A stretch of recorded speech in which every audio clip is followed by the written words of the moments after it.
ఒక యాక్టివిటీస్ దగ్గర నుంచి లెజిస్లేషన్ నుంచి మీరు ఒక మినిస్టర్గా వచ్చారు. ఎన్నో ఒడిదుడుకులు మేడం. ఒకసారి ఓడిపోయినా భయపడకుండా మళ్ళీ తిరిగి 3 సార్లు ఎలక్ట్ అయ్యారు. సో దీనికి అంటే ఒక ఉమెన్ ఎంపవర్మెంట్ లో మీరు ఒక నిదర్శనం. పుట్టుకకు గిట్టుకకు మధ్య అంటే చాలా సమస్యలు ఉంటాయి. ఎదుగుతున్నా కొద్దీ, ఎదిగినా కొద్దీ ఎక్కడైనా ఉంటాయి. సమస్యలు అనేది స్వాస్థ్యం కాదు. మనము క్రియేట్ చేసే హిస్టరీ మాత్రం స్వాస్థ్యంగా ఉండిపోతుంది. చరిత్రను మనం సృష్టిస్తే చరిత్ర మనల్ని గుర్తుపెట్టుకుంటుంది, కొన్ని తరాలకు ఆదర్శంగా ఉంటుంది.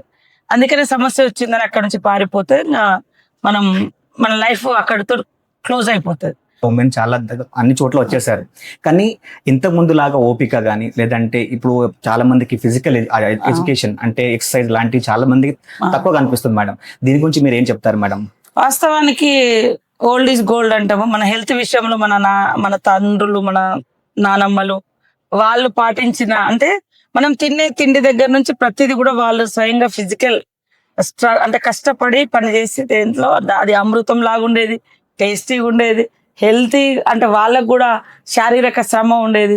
ఇప్పుడు ప్రతిదీ కూడా ఇన్స్టెంట్ వచ్చేసింది. కానీ నలుగురితో మనం కలిసి ఉండలేకపోతున్నాం. ఇది కుంచుకపోతున్న దానికి తగ్గిపోతుంది. మెంటల్ అంటే మానవుడి యొక్క ఆలోచన పరిధి తగ్గిపోతుంది. సో ఫ్లెక్సిబుల్గా ఉండాలి, అందరితో ఉండాలి, ఎండకి ఎండాలి, వానకి తడవాలి, చలికి వనకాలి. కరోనా అప్పుడు నా ఎక్స్పీరియన్స్, నేను అన్ని విలేజ్లు తిరిగిన 100 days non stop. First corona, second కరోనాలో కూడా తిరిగిన. ఇప్పుడైతే శవాలను కూడా తీయించడం, ఆక్సిమీటర్ పెట్టి వాళ్ళ లెవెల్స్ ఎంత ఉంది ఆక్సిజన్ లెవెల్స్, కానీ నాకు రాలే కరోనా. నేను ఇంజెక్షన్ కూడా వేసుకోవాలి. మనం చూసినాం కరోనా టైంలో కోట్ల ఆస్తులున్నా కూడా చాలా మంది చనిపోయారు. డబ్బు కాపాడలేకపోయింది, తన శరీరంలో ఆ శక్తి కూడా రెసిస్టెంట్ పవర్ కూడా లేకుండా పోయింది. అట్లా అదే గ్రామీణ ప్రాంతంలో చాలా తక్కువ మంది చనిపోయారు.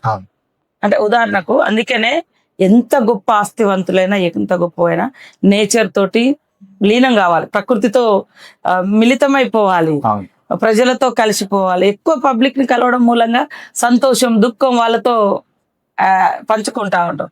కుటుంబాలు ఎట్లయినా లాస్ట్ కి అమ్మ నాన్న కూడా ఉండొద్దు, నేను ఒక్కనే, నేను నా భార్య నా పిల్లలు అన్నీ కాడికి వచ్చేసింది వ్యవస్థ. దాంతో చాలా ఫీలింగ్స్ వ్యక్తం చేసుకోవడానికి ఎవరు ఉంటలేరు, చెప్పుకోవడానికి ఎవరు ఉంటలేరు.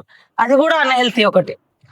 Madam, Telangana first women conference in police, దీని గురించి మీ అవగాహన ఏంటి మేడం? చాలా చాలా మంచి ఆలోచనతోటి తెలంగాణ పోలీస్ అధికారులు ఈరోజు మరి సీఎం రేవంత్ రెడ్డి గారి ఆధ్వర్యంలో వారి శాఖ వారు ముఖ్యమంత్రిగా ఉన్నారు. మా మహిళా పోలీస్ అధికారుల యొక్క కాన్ఫరెన్స్ నిర్వహించడం చాలా సంతోషం. ఈ కాన్ఫరెన్స్ ఖచ్చితంగా వాళ్ళ కాన్ఫిడెన్స్ లెవెల్స్ ను పెంచుతుంది. అదే విధంగా వాళ్ళకి కొన్ని కమిట్మెంట్స్ ని కూడా రాబోయే కాలంలో ప్రభుత్వం ఇవ్వడానికి కూడా వాళ్ళు ఈరోజు తీసుకునేటువంటి అంటే అబ్జర్వేషన్స్, వాళ్ళు ఇచ్చేటువంటి సూచనలు, సలహాలు అవన్నీ కూడా ఒక పాలసీ లాగా రావడానికి కూడా ఉపయోగపడుతుంది.